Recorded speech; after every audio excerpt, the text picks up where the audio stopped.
Senator McCain, you addressed Iran. A quick question about diplomacy in Iran. Given that Ahmadinejad comes to power via elections, and obviously the Ayatollahs have the final say, but how do we approach diplomacy with Iran versus Iraq, which had a more totalitarian regime?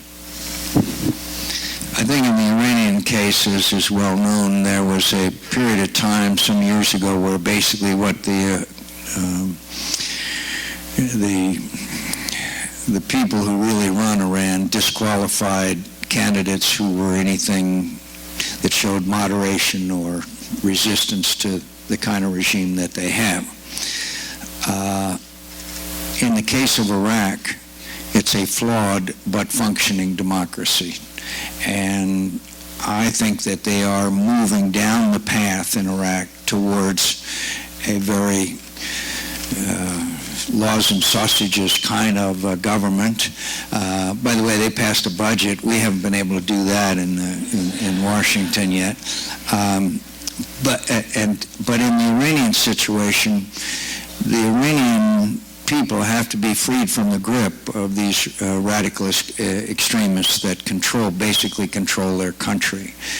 And I don't know exactly how that happens because it's a very oppressive and repressive government. They have a lousy economy, as I'm sure you probably know, even with all those petrodollars. They're still having to import gasoline because they don't have refining capacity. And so I think we've got to continue to be advocates for freedom and democracy in Iran and do what we can to help help those movements along. But I think it's a very difficult kind of a proposition. In Iraq, I've got to tell you the biggest problem is not so much the government itself as it is the rule of law.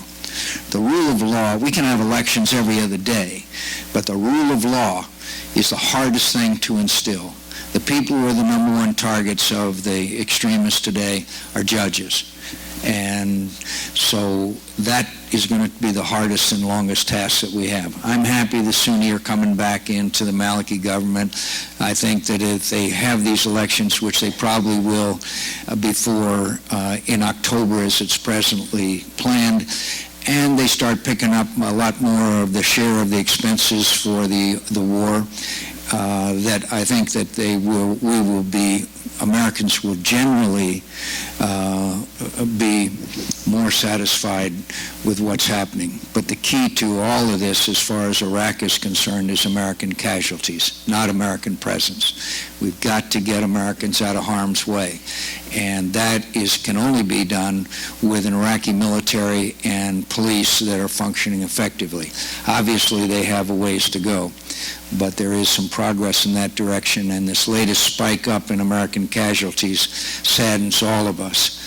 But if we can achieve what we're trying to do now in a variety of fronts, then I think you will see some significant progress, because I believe in this general, and I believe in the strategy, and I believe in the young men and women who are serving. Yes, sir.